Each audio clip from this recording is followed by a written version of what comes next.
सबको जय मसीह की। आज का मेरा विषय है रोटी, कपड़ा और मकान। आज के इस दुनिया में हम देखते हैं कि हर एक को ये ज़रूरत की चीज़ है। हर एक के पास रोटी, कपड़ा और मकान की ज़रूरत पड़ती है। जब हम इस संसार में रहते हैं, ये तीन चीज़ों में ही हर एक व्यक्ति इस संघर्ष को किए जा रहे हैं, क्योंकि हर एक को रोटी यानी भोजन, कपड़ा यानी वस्त्र और मकान यानी घर की आवश्यकता पड़ती है। बाइबल भी इस बारे में हमें बहुत कुछ सिखाती है। तो चलिए आज हम देखते हैं ये रोटी क्या चीज है, ये मकान क्या चीज है और कपड़ा क्या चीज है। Praise the Lord. तो चलिए शुरू करते हैं। रोटी यानी भोजन। भोजन जो है ये रोटी दो तरह की होती है, एक शारीरिक भोजन और दूसरा आत्मिक भोजन। जब हम शारीरिक भोजन को हम ग्रहण करते हैं, शारीरिक भोजन से हमें क्या मिलता है? हम तंदुरुस्त होते हैं, हमारा शरीर बलवंत होता है। और जब हम भोजन को करते हैं, साथ में हम पानी पीते हैं, तो हमारा शरीर तंदुरुस्त रहता है। ठीक इसी प्रकार मेरे प्रियो, जब हम आत्मिक रूप से भोजन करते हैं, तब हमारा आत्मा भी तंदुरुस्त होता है। आइए हम देखेंगे वचन क्या बताती है। यूहन्ना 6:35 इसमें लिखा है, यीशु ने उनसे कहा, जीवन की रोटी मैं हूँ, जो मेरे पास आता है वह कभी भूखा ना होगा, और जो मुझ पर विश्वास करता है वह कभी प्यासा ना होगा। Praise the Lord. वचन बताती है कि जीवन की रोटी कौन है? हमारा प्रभु यीशु मसीह है, और जो उसके पास आता है वो कभी भूखा नहीं रहेगा और ना उसको कभी प्यास लगेगी। Praise the Lord. हम शारीरिक रोटी खा के फिर थोड़ी देर बाद हमें भूख लगती है, हम फिर प्यासे हो जाते हैं। लेकिन जब हम आत्मिक रोटी, आत्मिक मन्ना, आत्मिक भोजन को जब हम करते हैं, जब प्रभु यीशु मसीह के साथ हम संगति करते हैं, अपने जीवन को प्रभु के चरणों में लेकर आते हैं, तो हम कभी भूखे और प्यासे ना होंगे। प्रभु यही तो हमें समझाना चाहता है कि जीवन की रोटी मैं हूँ। Praise the Lord. आज रोटी के बारे में जिस तरह हमने जाना, एक उदाहरण के साथ मैं कहना चाहती हूँ कि कोई व्यक्ति है, वो बहुत अच्छा खाना खाया, लेकिन अगर वो पानी नहीं पिया तो क्या वो जिंदा रह सकता है? नहीं, उसका शरीर धीरे धीरे कमजोर हो जाएगा। इसी प्रकार हम सब कुछ करेंगे, अगर हम प्रभु से दूर चले गए तो क्या हमारा आत्मिक जीवन तंदुरुस्त रहेगा? नहीं मेरे प्रियो। इसी तरह हमें भोजन आत्मिक रूप से भी जरूरत है और शारीरिक भोजन की भी जरूरत है। दूसरा चीज ये हम देखेंगे, दूसरा पॉइंट, कपड़ा या वस्त्र। वस्त्र केवल शरीर को ढकने के लिए होता है। जो शारीरिक वस्त्र क्या है? जिससे हम शरीर को ढकते हैं। मौसम के अनुकूल हम कपड़े पहनते हैं ताकि हम तंदुरुस्त पाए जाए, हम बीमारी से बचते हैं। Praise the Lord. जिस तरह शारीरिक वस्त्र हमें जरूरत है, उसी प्रकार हमें आत्मिक वस्त्र की जरूरत है। अगर वस्त्र के ऊपर हम बाइबल में खोजें तो बहुत सारे वर्सेस हमें मिलेंगे। वस्त्र एक धार्मिकता का वस्त्र होता है, एक उजला वस्त्र होता है। Praise the Lord. बहुत सारे वस्त्र पाए जाते हैं, लेकिन आज हम देखेंगे यशायाह 61:10 इसमें क्या बताती है। इसमें लिखा है, मैं यहोवा के कारण अति आनंदित होऊंगा, मेरा प्राण परमेश्वर के कारण मगन रहेगा, क्योंकि उसने मुझे उद्धार के वस्त्र पहनाए और धर्म की चादर ऐसे उड़ा दी है जैसे दूल्हा फूलों की माला से अपने आप को सजाता और दुल्हन अपने गहनों से अपना श्रृंगार करती है। Praise the Lord. हाँ मेरे प्रियो, जब हम प्रभु के साथ संगति करेंगे, वो हमें उद्धार का वस्त्र पहनाता है। Praise the Lord. एक उदाहरण मैं इसमें देना चाहती हूँ। एक गरीब व्यक्ति है और वो अगर कपड़े सही नहीं पहना है, गंदे कपड़े पहनकर राजा के दरबार में अगर पहुंच जाता है, तो क्या राजा उसको अपने राज दरबार में एंटर करने देगा? नहीं मेरे प्रियो। इसी प्रकार अगर हमारा जीवन मैला कुचैला है, हमारा जीवन अगर पापों से भरा है, तो हम प्रभु के उस अनंत राज्य में नहीं पहुंच सकते। सबसे पहले जब हम जाएंगे तो प्रभु हमें अपने लहू से धोएगा और शुद्ध और साफ करेगा। और जब हम प्रभु के लहू से हम धोए जाएंगे, जब हमें उद्धार मिलेगा, तभी हम उस अनंत राज्य में पहुंच सकते हैं। Praise the Lord. आगे हम देखेंगे मकान या घर के बारे में। ये संसारिक घर जो है ये स्थायी नहीं है मेरे प्रियो। आज है, कल ये ढाए जाएंगे। लेकिन एक दूसरा घर है, वो आत्मिक घर, वो चिरस्थायी है हमारे लिए। आइए हम देखते हैं बाइबल क्या बताती है। यूहन्ना 14:2-3 इसमें लिखा है, मेरे पिता के घर में बहुत से रहने के स्थान है। यदि ना होते तो मैं तुमसे कह देता, क्योंकि मैं तुम्हारे लिए जगह तैयार करने जाता हूँ।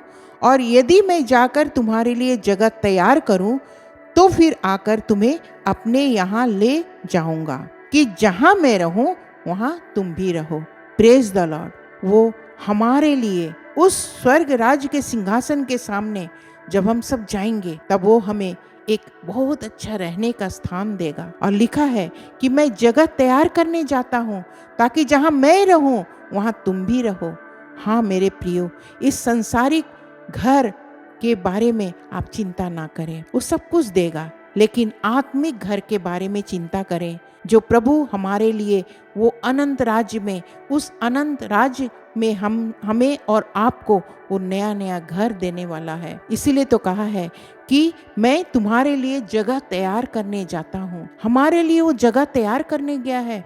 और यदि मैं आकर तुम्हारे लिए जगह तैयार करूँ तो फिर आगे क्या कहता है कि तो फिर आकर तुम्हें अपने यहाँ ले जाऊंगा, कि जहाँ मैं रहूं वहाँ तुम भी रहो। कितना सच्चा वादा परमेश्वर ने हमें और आपके लिए किया है। एक उदाहरण इसमें मैं बताना चाहती हूँ। एक व्यक्ति था, वो अपने जीवन काल में बहुत सुंदर घर बनाया। वो इतना सुंदर घर बनाया कि वो आत्मिक रूप से वो अपने आत्मिक घर को बनाना ही भूल गया, प्रभु की संगति में रहना ही भूल गया, क्योंकि वो शारीरिक घर को बनाते बनाते अपने जीवन काल में पूरा संघर्ष करता रहा। एक दिन अचानक उसकी मृत्यु हो जाती है, और जब प्रभु के पास पहुंचता है, वहां देखता है उसके लिए तो कोई जगह ही नहीं बना है। Praise the Lord. और वो निराश हो जाता है। मेरे प्रियो, हम इस संसार में हम बहुत कुछ करते हैं, अच्छे घर बनाते हैं, सब कुछ करते हैं, लेकिन साथ साथ हमें क्या चाहिए? हमें आत्मिक घर के लिए भी चिंता करनी चाहिए। जिस तरह संसारिक घर में हम चिंता करते हैं कि यहाँ हम आराम से सुख और चैन से रहेंगे, उसी तरह मेरे प्रियो हमें आत्मिक घर की भी चिंता करनी है, ताकि इस संसार में नहीं, लेकिन जब हम आत्मा में प्रभु के पास जाएंगे, जब हमारी मृत्यु हो जाएगी, उसके बाद जब हम जाएंगे प्रभु के पास, तो हमें एक अच्छा अनंत काल का सुंदर वो हमें रहने का स्थान देगा। Praise the Lord. आज हमने सीखा एक भोजन हमें कैसा करना है, आत्मिक भोजन क्या है। आज हमने मनन किया कपड़े के बारे में, आत्मिक वस्त्र क्या है, और हमने सीखा कि ये मकान या घर कैसा होना चाहिए। आत्मिक घर हमें बनाना है। एक वर्ष आपके सामने रखना चाहती हूँ, मत्ती 6:33 इसमें लिखा है, इसीलिए पहले तुम परमेश्वर के राज और उसके धर्म की खोज करो, तो ये सब वस्तुएं तुम्हें मिल जाएगी। हाँ मेरे प्रियो, पहले क्या खोज करना है? उसके राज और उसके धर्म की खोज करना है। जब हम उसके राज और धर्म की खोज करेंगे तो बाकी सारी वस्तुएं वो हमें यूं ही मिल जाएगी। ये परमेश्वर का वादा है, ये वचन बताती है, और उसका वचन सत्य है। Praise the Lord. हमें इसीलिए उसके राज और धर्म की खोज करने के लिए हमें क्या करना है? हमें प्रार्थना और मनन करना है, प्रभु के चरणों में आना है। रोज ब रोज हमें उससे प्रार्थना और विनती करके अपने जीवन को बदलना है। अगर हम कोई गलत काम करते हैं या जाने अनजाने में हमारे जीवन से कोई चूक हो गई हो, भूल हो गई हो, तो उसी समय परमेश्वर जो है उसके पास आए, उससे प्रार्थना करें। वो हमारे पापों को धोएगा और हमें शुद्ध और साफ करेगा, क्योंकि वही है जो हमें अनंत वारिस में ले जाएगा। इसीलिए हमें हर एक को तैयार होना है। आज हमारी और आपकी तैयारी कैसी है? Praise the Lord. प्रभु एक एक को जो इस समय सुन रहे हैं इस वचन को, हर एक को आशीष दे। और ये समय होगा इस भोजन, वस्त्र और घर के बारे में जो कुछ भी प्रभु ने हमें और आपको बताया, आज थोड़ी देर हम प्रार्थना में रहेंगे। अपनी अपनी आंखों को बंद करें और मैं आप सबके लिए प्रार्थना करूंगी। Hallelujah, hallelujah, hallelujah. धन्यवाद, धन्यवाद, धन्यवाद पिता परमेश्वर, राजाओं के राजा और प्रभुओं के प्रभु। मैं आपको कोटि कोटि धन्यवाद देती हूँ। आज हम मिट नहीं गए प्रभु, ये आपकी महाकरुणा का फल है। पिता परमेश्वर, आज के सुंदर से वचन के लिए प्रभु मैं आपको कोटि कोटि धन्यवाद देती हूँ प्रभु जी, कि आपने आज चाहा कि हम रोटी, कपड़ा और मकान के बारे में प्रभु हम मनन कर सके। बाइबल क्या बताती है इन सारी बातों को प्रभु आज हम जानने पाए। हमने बहुत बार इस बारे में हमने मनन किया, पढ़ा, लेकिन आज कि शाम प्रभु आप एक बार और चाहते हैं कि हम इस पर फिर से गहराई से मनन करना सीखें। प्रभु जी आपने हमें सिखाया, इसके लिए प्रभु हम धन्यवाद करते हैं। प्रभु हम संसार में जब हम रहते हैं, हाँ प्रभु ये सारी चीज़ें तो ज़रूरत है प्रभु, हमें रोटी भी चाहिए, भोजन भी चाहिए, हमें वस्त्र भी चाहिए और हमें मकान भी चाहिए, लेकिन इनसे बढ़कर प्रभु जब हम आपकी खोज में लगेंगे, आपकी खोज में प्रभु लगे रहेंगे, तो ये सारी वस्तुएं आप मुहैया कराएंगे प्रभु, आप हमें देंगे प्रभु, क्योंकि आपका वायदा सच है प्रभु जी।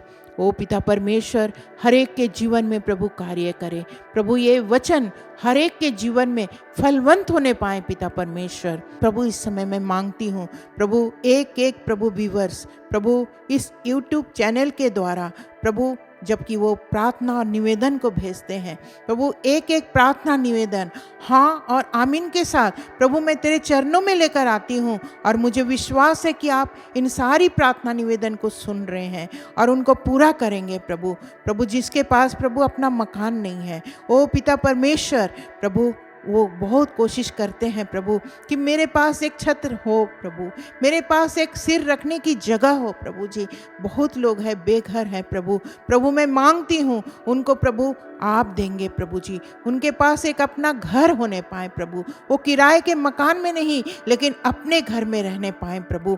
जिस तरह प्रभु वो आपकी खोज करते हैं, तो आपने कहा ये सब चीज़ मैं तुम्हें मुहैया करूँगा। पिता परमेश्वर उनको एक अच्छा घर दीजिए प्रभु, ताकि प्रभु वो रह के आपको धन्यवाद देने पाए प्रभु जी। हम इस समय प्रार्थना मांगते हैं, जितने लोग हैं उनके घरों में अगर कोई बीमारी है प्रभु जी, अगर कोई बीमार है इसी समय यीशु के नाम से मांगते उनकी बीमारी दूर होने पाए प्रभु जी, क्योंकि आप चंगा करने वाला परमेश्वर है। और प्रभु हम जब मांगते हैं हमारा विश्वास है कि आप हर एक व्यक्ति को चंगाई दे रहे हैं। अगर कोई शारीरिक रूप से अगर प्रभु जी बीमार है तो प्रभु आप उनको चंगाई दीजिए, अगर कोई आत्मिक रूप से बीमार है प्रभु आप उनको भी चंगाई दीजिए प्रभु, एक एक के जीवन में प्रभु कार्य करें।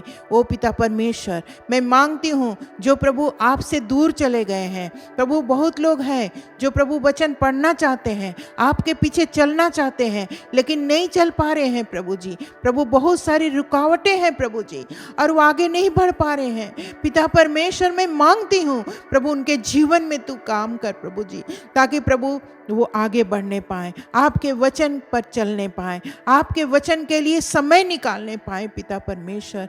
हो पिता परमेश्वर मैं मांगती हूँ, कितने ऐसे लोग हैं जिनके पास बच्चे नहीं हैं पिता परमेश्वर आप उनको दीजिए प्रभु जी। प्रभु वो बिना बच्चे का है प्रभु, उनके पास कोई बच्चा नहीं है प्रभु जी, वो प्रार्थना में लगे हुए हैं कि मुझे कोई औलाद दे दे। पिता परमेश्वर आप मुहैया कराएंगे, आप उनको अच्छे बच्चों से प्रभु जी तृप्त करेंगे। पिता परमेश्वर मैं मांगती हूँ, बहुत सारे ऐसे बच्चे हैं जो प्रभु माता पिता की आज्ञा नहीं मान रहे हैं प्रभु जी। ओ पिता परमेश्वर प्रभु हर एक बच्चा प्रभु तेरे डर भय में रहने पाए प्रभु जी, अपने माता पिता की आदर करने पाए प्रभु, उनको रेस्पेक्ट करने पाए पिता परमेश्वर। और जब हम उन वचनों में चलेंगे, जब हम आपके वचनों में चलेंगे, तो निश्चय प्रभु आप हमें हर एक चीज़ों से तृप्त कराएंगे।